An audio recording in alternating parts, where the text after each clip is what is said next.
On enchaîne ensuite avec le Dynamite du 22 mai. Yeah. Donc, quelques jours plus tard, on a eu en tout cas, des deux shows, moi j'ai vraiment trouvé faible Collision cette semaine. Oui, Fait que, Collision, j'ai pas aimé grand-chose. Dynamite, par exemple, puis c'est Ça a ça, mieux qui été. est, c'est ça qui est mon c'est un peu mon motto de Dynamite, ou un peu mon titre principal pour Dynamite de cette semaine. Ça m'a hypé pour le pay-per-view. C'était vraiment... Ça a été bien écrit, ça a été bien fait, ça a été bien exécuté. J'ai vraiment aimé Dynamite presque d'un bout à l'autre, parce que ça a commencé surtout avec notre Ospreay de la semaine, Un qui est en classique. équipe. Qui est en équipe avec Orange Cassidy contre Roderick Strong et Trent. Donc, quoi de mieux pour hyper... Double histoire qui s'est construite. Exact. Tout ensemble, tout s'entrecroise super bien. Puis le match fonctionne. C'est un gros début violent, comme les gars sont capables de nous le donner. Ça met carte sur table. Paclao, vous avez... on vous a construit ça. C'est ça que vous allez avoir. On comprend les dynamiques, on sait exactement où ça s'en va. Puis c'est 4 extrêmement bons workers. Fait qu'il y a des belles séquences. Le rythme est bon. Il n'y a pas de temps mort. Ah ouais, par là. Et Don Callis qui est au commentaire. Un Don Callis qui, à Collision, cette semaine, était très heel, mais à Dynamite, était très face. Je trouve ça un peu mélangeant. Je crois que c'est voulu. Ouais. J'espère que c'est voulu. Si oui, j'haïs pas ça. Ça reste que... Je suis d'accord qu'il y a comme une double personnalité selon il est-tu avec Orange ou il est avec le reste de la Callis Family. C'est ça. Mais même à Collision, il est très méchant, mais j'ai l'impression qu'il ouvrait comme... qu'il tenait une porte ouverte pour peut-être être gentil, mais que la foule était vraiment pas dans cette... Ouais, même la promo idée-là, avec à ce John Moxley, moment-là. c'est vrai. La promo avec Parce John qu'il était Moxley était comme, comme, on tu sais, est pareil, on est... Ouais. Fait que T'as je raison, sais t'as pas, raison. mais pour vrai, je trouve ça moi aussi une petite confusion, surtout que c'est pas tout le monde qui suit l'entièreté du produit de la All Elite Wrestling, qui le suit assidûment. Fait que d'après moi, je trouve ça plus clair si t'as des trucs qui sont clairement méchants, clairement gentils. Là, t'as un Don Callis que c'est intriguant, pourquoi il est un peu des deux bords en ce moment, mais ça peut être mélangeant si tu suis pas le produit. C'est intriguant pour des sommeliers qui suivent le produit, puis qui l'écoutent assidûment, puis qui cherchent ces subtilités-là. Mais je comprends qu'il y a quelqu'un qui fait juste l'écouter pour l'écouter de temps en temps. Ça peut être fourrant. Ouais. Mais est-ce que Max a raison? Et c'est un face turn qui s'en vient? Peut-être. Ouais. Juste noter aussi le finisher de Strong.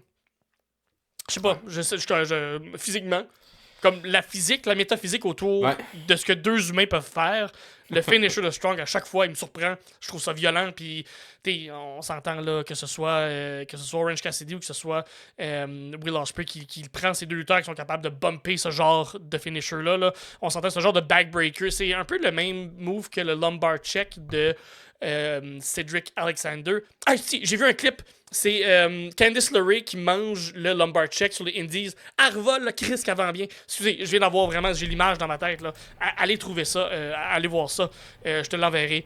Max, puis c'est ça. Ça m'a hypé vraiment pour le pay-per-view. Ça a super bien commencé, le Dynamite. Vous l'entendez dans ma voix, là, je suis excité, je suis énervé. Nous, on enregistre, on est dimanche après-midi. Le pay-per-view est à soir. On l'a pas encore écouté. On brise la magie. Mais tant pis, je suis hype. Wouhou! Exact. Mais c'est vrai. Puis, tu sais, une fin aussi, là, on a vendu très babyface, là, Will, avec toute l'équipe du Undisputed Kingdom qui vient. Ils sont venus le péter. Il pétait à la gueule, Il y avait du let's go. sang. Ah ouais, ça lookait quand même. Tu sais, Monsieur Strong qui était comme t'en pogneras pas ma ceinture. Ah, mais ça, quand tu dis ça, d'habitude, c'est parce que tu vas te la faire voler, ta ceinture. On sait pas. Mais tu sais, moi je trouvais, c'est ça, tu sais, on n'est pas habitué.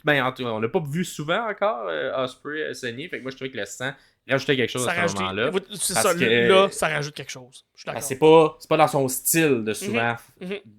Tandis que Swerve qui saigne à cause de la photo, ça avait moins d'impact, même si on a. Même si je comprends le callback avec ce qui s'est passé avec Wayne quelques mois plus tôt, mais ça reste que oui, je suis d'accord. L'impact du sang, là, c'est ça. L'exemple. Je trouvais que ça servait. Mettre des couleurs pour bien raconter l'histoire, je trouvais que là, c'était très bien fait. Exactement.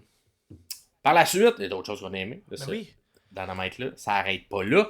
Il y a le match entre Malakai Black et Kyle O'Reilly. Avec une feuille, j'ai hâte de voir on va y arriver, mais je te laisse faire le match avant. Le match a commencé, on a mis beaucoup d'emphase sur le fait que les deux sont d'extrêmement bons bons kickboxers, donc ils sont bons à faire du kickboxing. Ouais. Ça, c'est le fun, parce que c'était vraiment... Kick pour kick. Kick pour kick, bon. on est capable de se défendre, on relance, on se défend, on relance.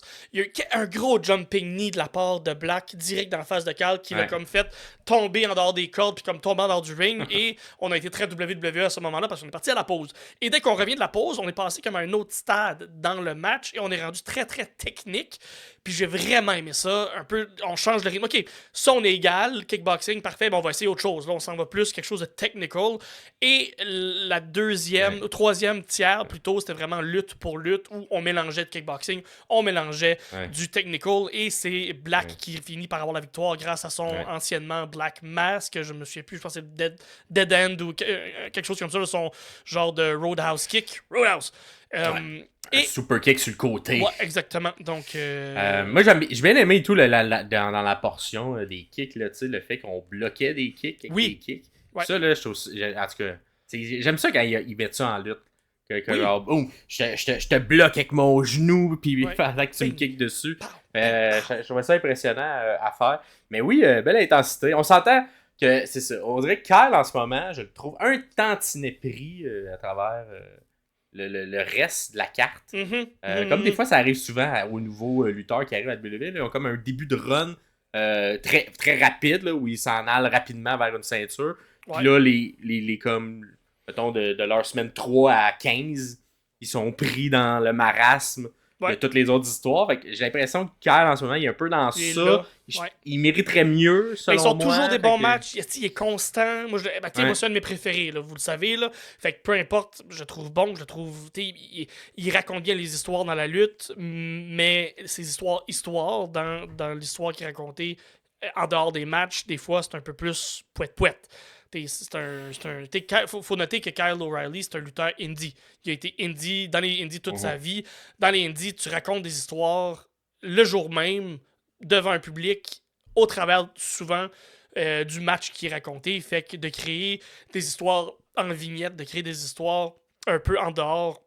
Un peu plus long terme. Un peu plus long terme, exactement.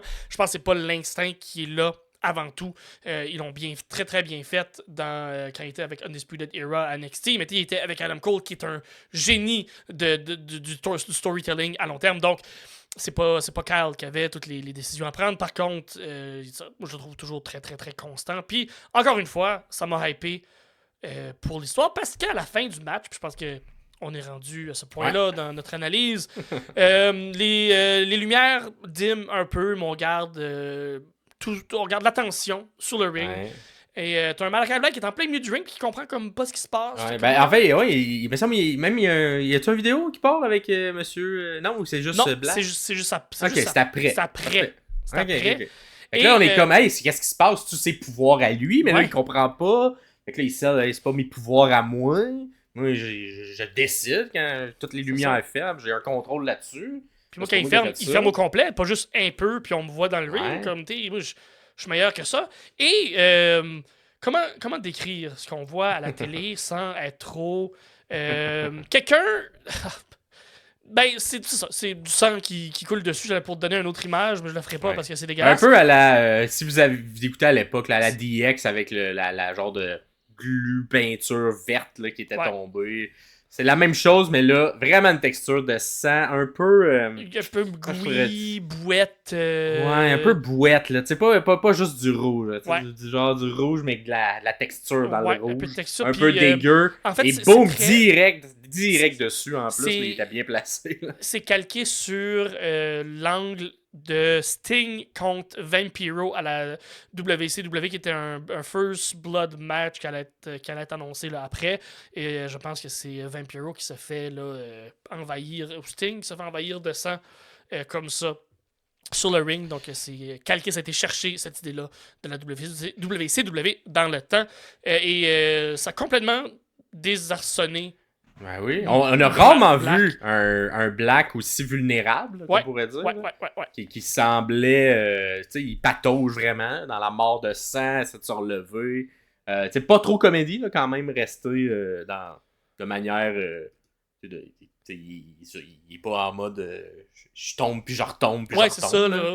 Il reste quand même legit, mais C'est pas un sell qui- c'est pas un sell à la. C'est quoi, c'est-tu Shane McMahon? Non, c'est Vince McMahon avec ouais.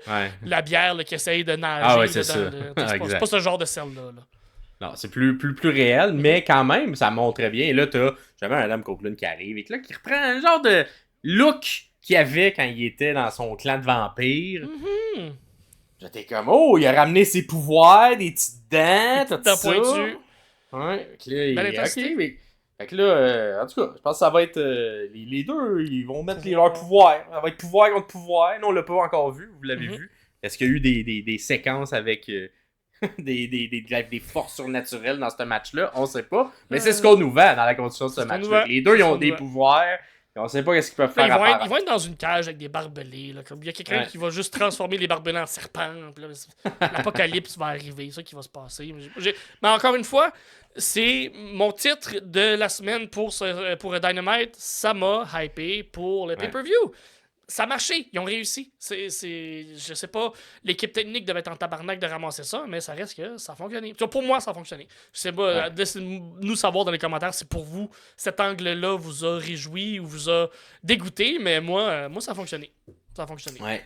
Et je vais terminer ça, moi, avec un truc qui a peut-être moins fonctionné pour moi. Tu me diras comment toi t'en penses. J'ai pour ta note, j'avais pas vu, excuse-moi. Ouais. Ah, Puis il y a comme eu un match à la fin là, entre le clan de Jeff Jarrett et le clan de les team AEW là, avec du beatdown puis c'était genre les EVP qui avaient engagé le clan de Jeff Jarrett pour faire mal à Bryan Danielson, pour faire mal, on voulait pas qu'ils se rendent là, au match du pay-per-view. En fait, c'était pas le match en équipe, c'était le match Danielson contre Singh. Le géant. Le géant, exactement. Mais le match en équipe est venu à Collision, mais t'es rendu là, c'est tout pareil. Mais c'est pas le match en équipe, c'est surtout le very beatdown clair. Le beatdown à la fin, exactement. C'est ça. Le but, c'était pas de faire un bon match de lutte, c'était de blesser Bryan.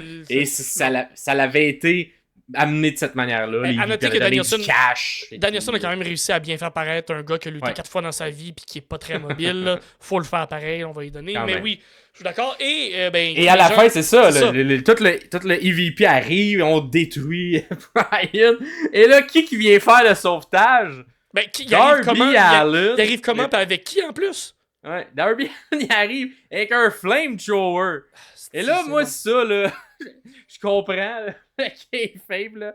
Mais moi, il y a une partie de moi, quand je vois quelqu'un qui arrive avec un flamethrower pour défendre ses amis, que je suis genre, on n'est pas dans GTA, là.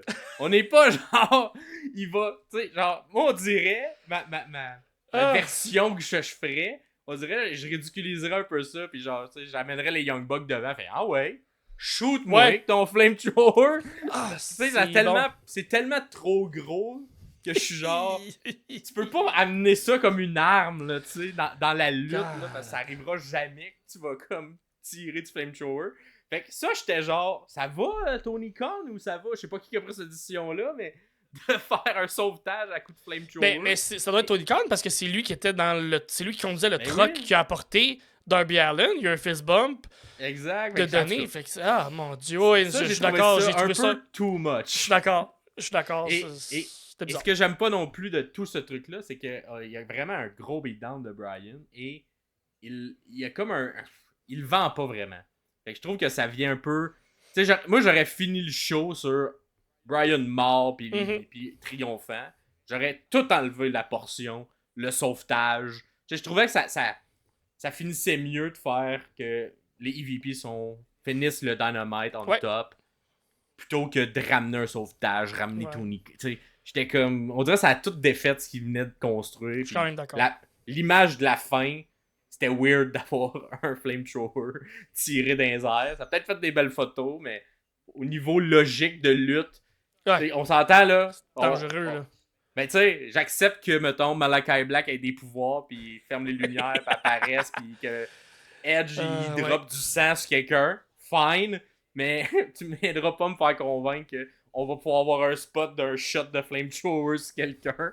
Ça, un peu moins. Je comprends pas. Mais bon, qu'est-ce que tu veux? Vous me direz si vous êtes d'accord. Ouais. Mais moi, c'était le bout où j'étais.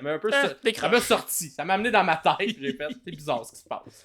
On me sentait dans GTA, là. Ouais, ah oui, 100%. 100%, il manquait juste quelqu'un voler un char. Pis... Exact, c'est ça. Fait que ça, il se complète. Un bon go-home show pour Dynamite, Ben oui, pour vrai, un bon go-home. Avec une fin un peu episode spécial.